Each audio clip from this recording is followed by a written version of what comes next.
કોંગ્રેસના નેતા અને એઆઈસીસીના સભ્ય ગૌરવ પંડ્યાએ પક્ષની સંરચનાક હાર પર રોષ ઠાલવતા પ્રદેશ નેતૃત્વ સામે આકરા સવાલો ઉઠાવ્યા.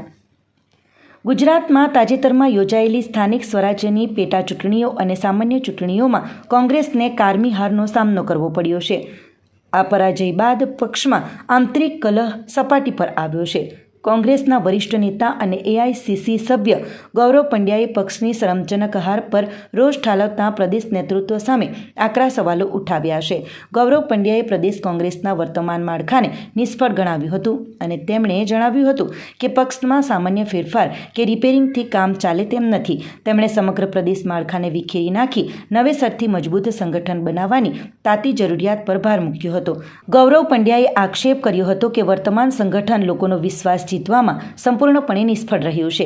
તેમણે પરાજયના મુખ્ય કારણો તરીકે પક્ષના કાર્યકરો અને નેતાઓ વચ્ચે સંકલનનો અભાવ અને જનસંપર્કની ઉણપને ગણાવ્યા હતા. તેમણે સંગઠનમાં નવા લોહીની જરૂરિયાત પર ભાર મૂક્યો હતો. પંડ્યાના મતે જૂના જોગીઓને બદલે સક્રિય અને ઉત્સાહી યુવાનોને સંગઠનમાં સ્થાન મળવું જોઈએ, જેથી પક્ષ ફરીથી સક્રિય બની શકે. ગૌરવ પંડ્યાએ આ અંગે દિલ્હી સ્થિત હાઈકમાન્ડને પણ રજૂઆત કરવાની તૈયારી દર્શાવી છે. તેમણે સ્પષ્ટ કર્યું છે કે જો અત્યારે કડક નિર્ણય લેવામાં નહીં આવે તો આવનારી વિધાનસભા કે લોકસભા ચૂંટણીઓમાં કોંગ્રેસની સ્થિતિ વધુ કફોડી બની શકે છે. સ્થાનિક સ્વરાજની ચૂંટણીઓમાં કોંગ્રેસની જે ખરાબ હાર થઈ છે એ બાબતે એના કારણો જાણવા માટે થઈને ગુજરાતના તમામ જિલ્લા અને શહેરના પ્રમુખોની વારાફરતી પ્રદેશ સમિતિમાં મળવાના છે અને એના માટે ટાઈમ સ્લોટ આપવામાં આવ્યો છે એવી એક પેલી જોઈને અને સાથે એક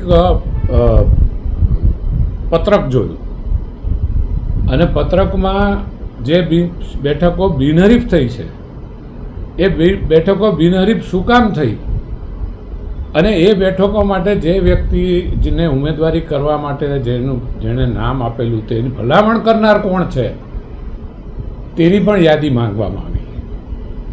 એટલે મને અત્યંત આક્રોશ સાથે દુઃખ થયું કે જેને આ જવાબદારીઓ સોંપવામાં આવેલી હતી એ જ હવે તપાસ કરવાના શું થયું.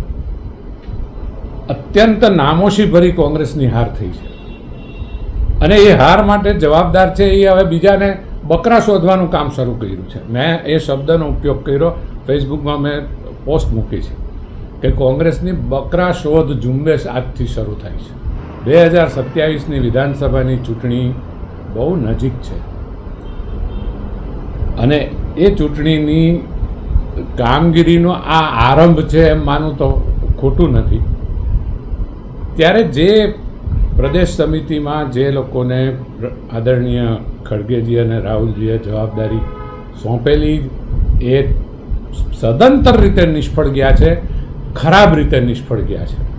કોંગ્રેસની આટલી અવદશા, આટલી બુરી હાલત 2000માં બી નહોતી ને 95માં બી નહોતી. એવી પરિસ્થિતિ થઈ ગઈ. આપણી દક્ષિણ ગુજરાતની ભાષામાં કહીએ તો હોદેલાની જડે એવી દશા કરી નાખી છે. કેટલા બધા તાલુકાઓમાં નામ શૂન્ય થઈ ગઈ, શેષ ઝીરો, શૂન્ય. એટલે આખું જે પાર્ટીનું ઓર્ગેનાઇઝેશનલ સ્ટ્રક્ચર જેને કહેવાય, માળખું, એ માળખું આખું ધ્વસ્ત થઈ ગયું છે.